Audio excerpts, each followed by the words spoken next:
think we found the edge over here.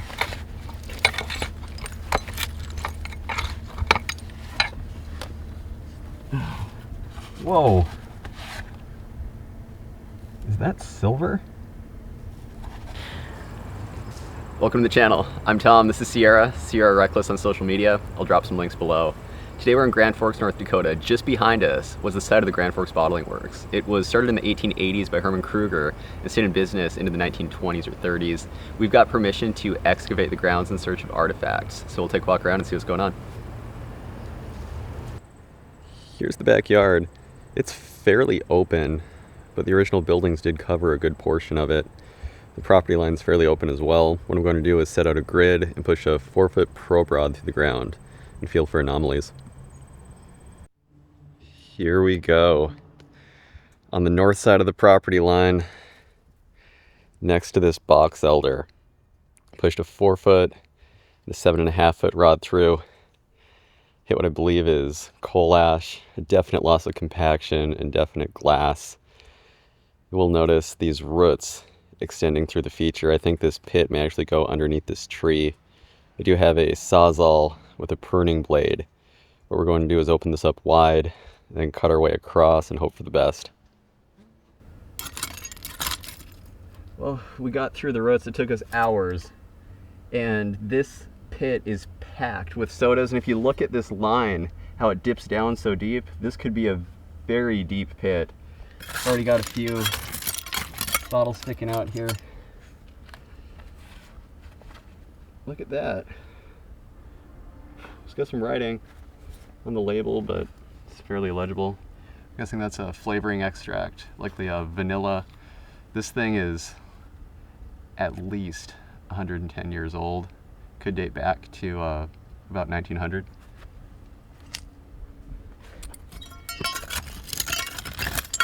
Look at all this. Most of these are just broken soda bottles. I've been pulling up just handfuls, buckets full of glass. And a tool top Eagle style liquor flask.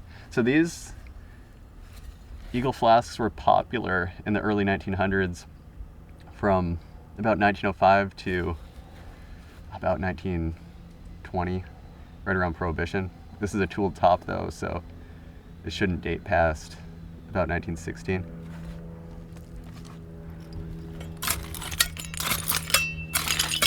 Look at all this. Most of these are broken soda bottles. And the bottling works a lot, so it's expected, but it's still just wild to see so many of these. Hoping we'll get some that are at least somewhat intact. What's that? Could have been Crookston, possibly Crookston, Minnesota. Piece of a soda.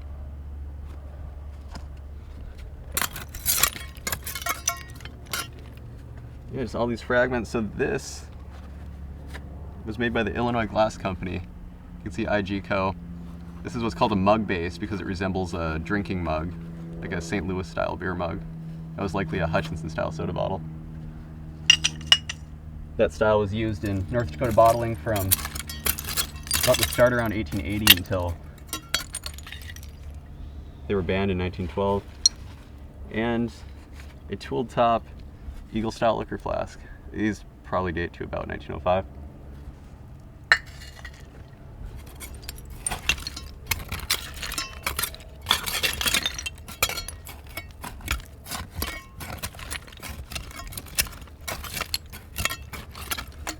All the sodas are broken.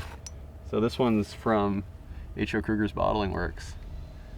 Herman Kruger. This would have been the latest style bottle he used, I believe. He sold out in 1904 to the Bostroms.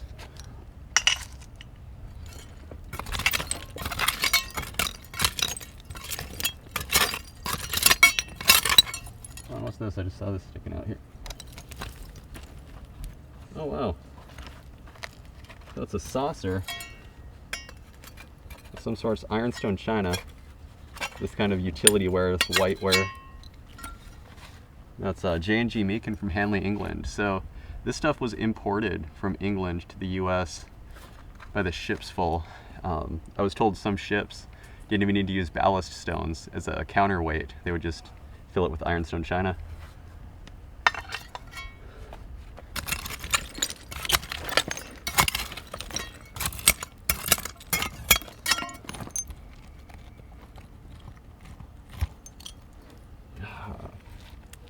Another broken H.O. Kruger soda bottle.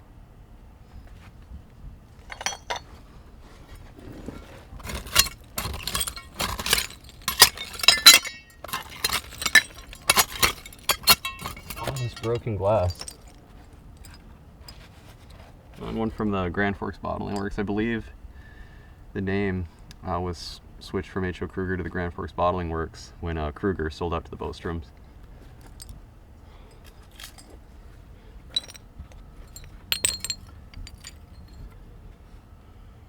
What do we have here? A little pocket watch, I believe.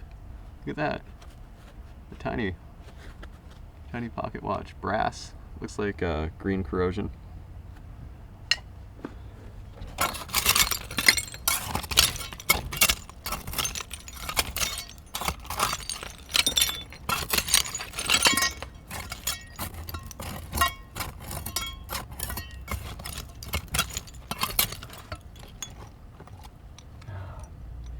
Another broken Hutchinson bottle.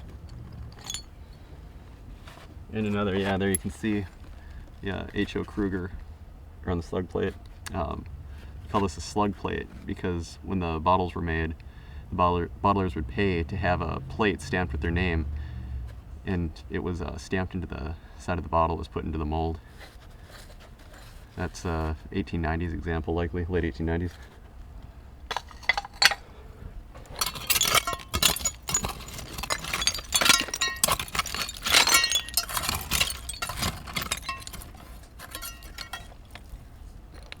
No way! Frisbee's May Cream. This is a Dakota Territory bottle. That's truly amazing. This was, I believe, Bismarck, Dakota Territory. This is a really good find. It was only advertised in the 1890s, but I believe the surplus could have been sold, or in the 1880s, and the surplus was sold into the 1890s. That's a tooled top.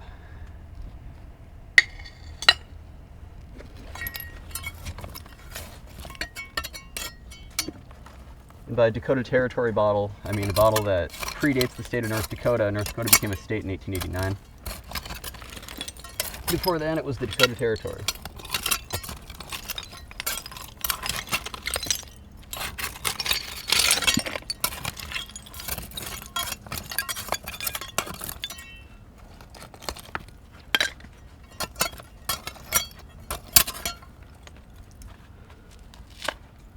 And some kind of cold cream container.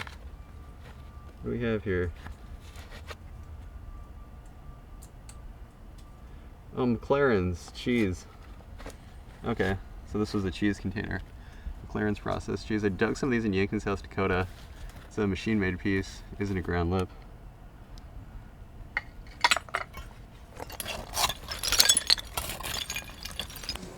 Sierra's turn. So they're all... So there's a ton of glass down here. Yes. They're kind of stacked in. I got most of them cleaned up. out. Bottles, it looks like over here maybe. There's a few of them down there. Alright, there's one that's easier to grab. We have some kind of perfume. Crown Perfumery Company, London. Huh. Yeah, it's a really tight fit down here. Yeah. Might need to grab a spade or something. Right. Oh, what's this? A drink bottle? Whoa! That's something else. I don't know if I've ever dug one of these in blue. Look at that. It's a tooled top. It's got to be from the late 1800s, early 1900s. And some kind of flavoring extract. Some kind of paneled bottle. It's got some groundwater in it.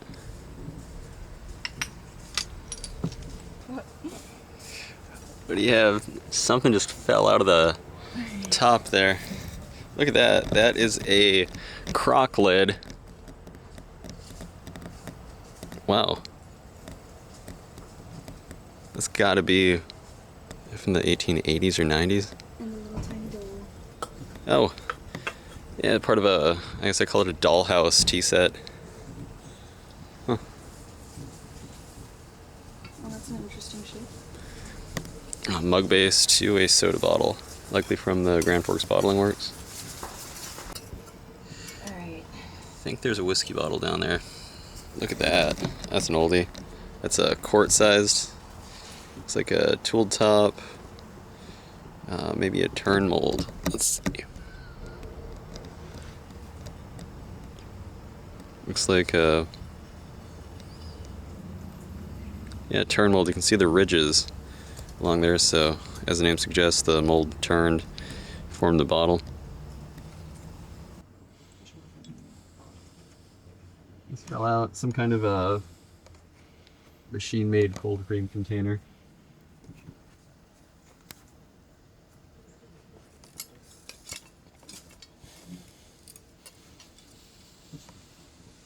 Oh wow, some kind of a tool top liquor flask.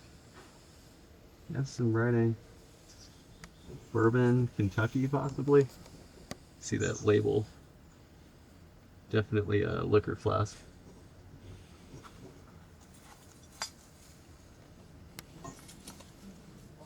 Even loosening ground here, it is something else. Tunneling across, you don't have a lot of room to work. That's an unusual liquor flask. I don't know if I've dug one quite like this before. It's a tool top, kind of a strap-sided piece.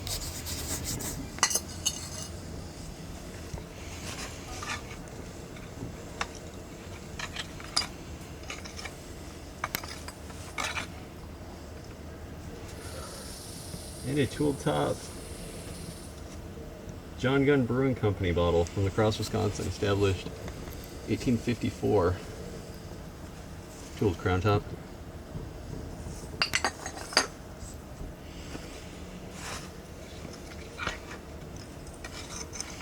Here we go. Hutchinson style soda bottle. Top's chipped and the bottom must have been why it was discarded. H.O. Kruger, Grand Forks, North Dakota. Got to be one of his later bottles. Post 1900s, I guess.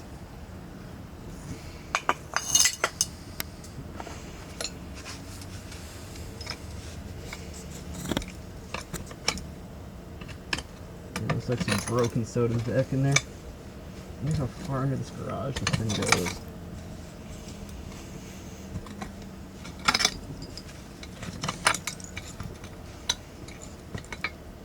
Plenty of broken Hutchinson bottles. White wine and tar syrup. These are generally an older bottle. I want to say like 1880s, 1890s. Coldwater, Michigan. At Warner's. White wine and tar syrup.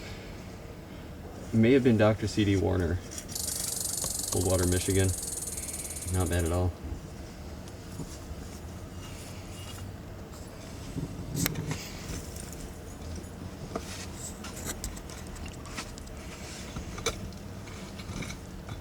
It just keeps going.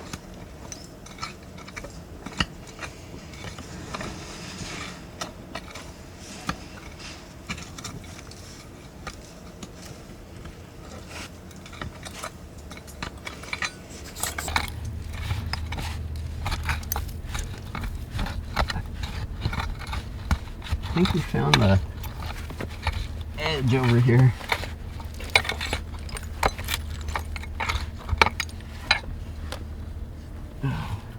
Whoa. Is that silver? If anyone knows, drop a comment. It looks like a lid. That's wild how well preserved that is.